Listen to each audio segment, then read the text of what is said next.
Welcome to the Ecom Marketplace Secrets Podcast, bringing you tips, tricks, and strategies on how you can succeed by selling in the online shopping marketplaces like Amazon.com. I am your host, Jason O'Neill. Let's go ahead and get started with today's episode.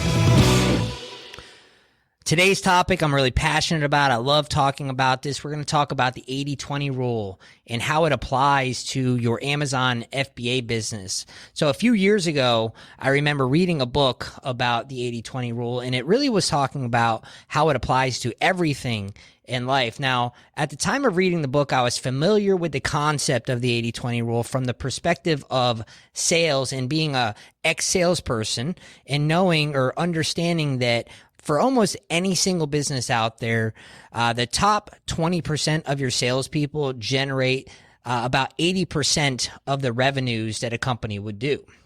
So what we're going to talk about in this episode again is how the 80-20 rule actually applies to building a wholesale FBA business. So if you're excited about learning about that, just stick around and we're about to get started right after the intro.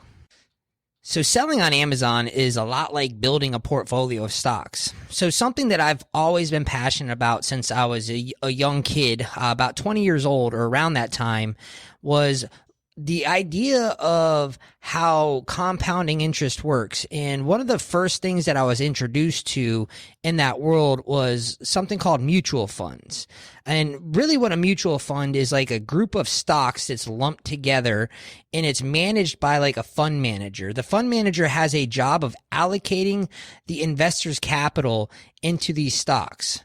And they typically are in like a specific category. You could have mutual funds in technology. You could have mutual funds in electricity. You could have mutual funds in just a whole bunch of different categories.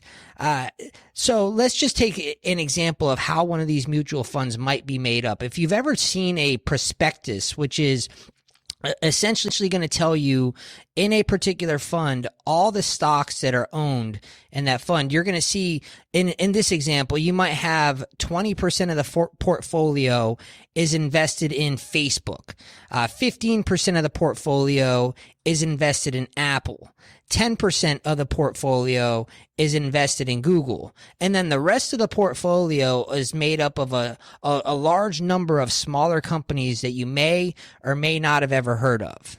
And the reason why so much of the funds are allocated to these big companies is because the big companies are the ones that are giving the most consistent returns. So in this case, you have the 80-20 rule working in a mutual fund where 20% of your allocation is essentially returning 80% of the results. However, the reason why a mutual fund manager doesn't just put 100% of the resources into these three companies is because one of them has some type of negative thing happen to them. Like, for example, Facebook right now is facing charges from the FTC for antitrust laws.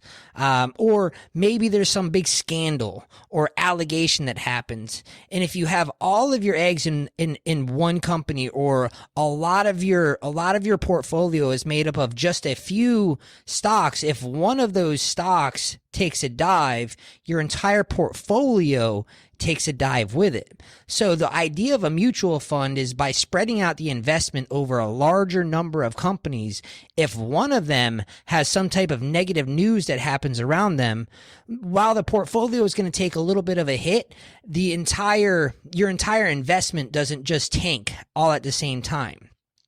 So you may be asking, well, Jason, how does this actually relate to selling on Amazon? I don't quite understand what you mean. So let me explain it to you. So I'm going to give you kind of an example of my store and how our store operates. Currently, I have 102 active listings in my FBA store. Some of those listings at the moment, we have zero inventory on. They're on order. We're waiting for them to be shipped to us so we can get them into Amazon. Others are on the way into Amazon, while others are selling. So our overarching strategy to building our store is to continue adding new SKUs into our store, replenishing our winning products, and getting rid of the losing products, right? So out of these 110 or 102 SKUs, We have a solid 10 that absolutely smash it out of the park. They sell day after day, month after month, and they make up a large portion of our overall gross sales and profits. Some of these products return thousands and thousands and thousands of dollars worth of profits day after day.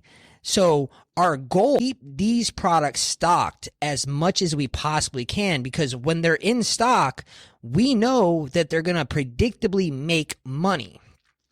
Now, if we're looking at the 80-20 rule, these are our 20 percenters, right? These are the ones that are making up the 80% of our profits. Or in this case, it's really more 10% of our SKUs that make up 80% of the revenues. The rest of our inventory, we have a lot of products that sell, but don't make as much profit, right? These are the ones that make up the 10% of the revenues.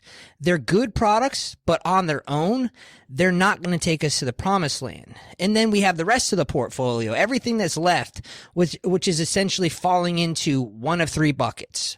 So the first bucket is we're testing. We're always testing new SKUs that we can add to that 80% or the 20%, the 20% that return the 80% of the revenues, right? We're always testing. So we always want to add new products into the store and keep the best of the best replenished at all times. The second bucket is those consistent sellers, but not the huge home run hitting products, right? And then the third bucket is our products that we're just not going to replenish because they're either A, not profitable, or B, we're better off putting our money into the products that are winning. The whole strategy that we use, again, is testing new SKUs, gathering data, and replenishing our winning products. And you're going to hear me talk about this time and time again. So the thing is, like, sometimes I feel like my job is literally the easiest job in the world because I think of myself as a fund manager.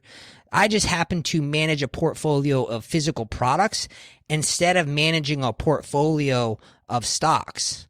My role in this whole management is I'm paying attention to the sales of each and every one of the SKUs.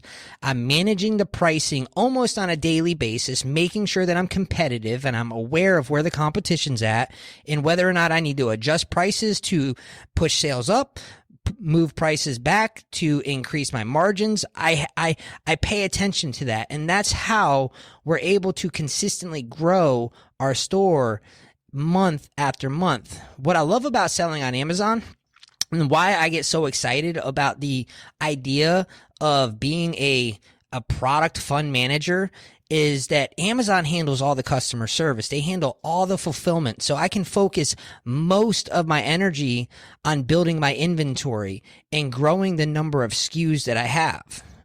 The more inventory that we have, the more revenues we generate. The more revenues we generate, the more we can spend on adding new products. The more products we add, the more revenues we generate. You get the picture, right?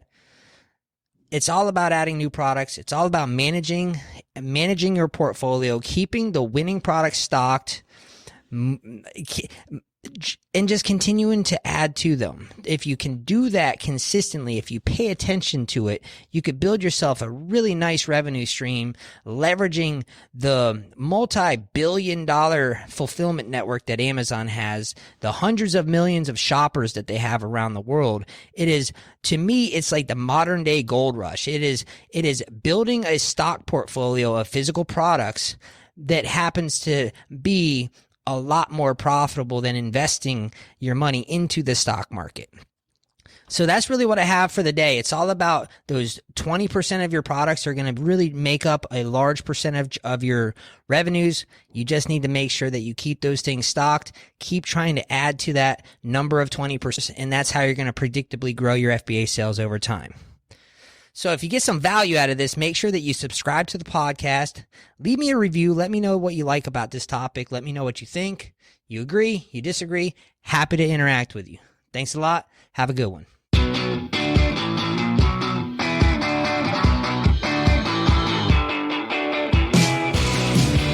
You've been listening to the Ecom Marketplace Secrets Podcast with Jason O'Neill. To learn more about the very best way to increase your sales on Amazon by leveraging our wholesale distribution network using our proprietary seats methodology, visit ecomsolutions.io/seats. That is spelled SEETS.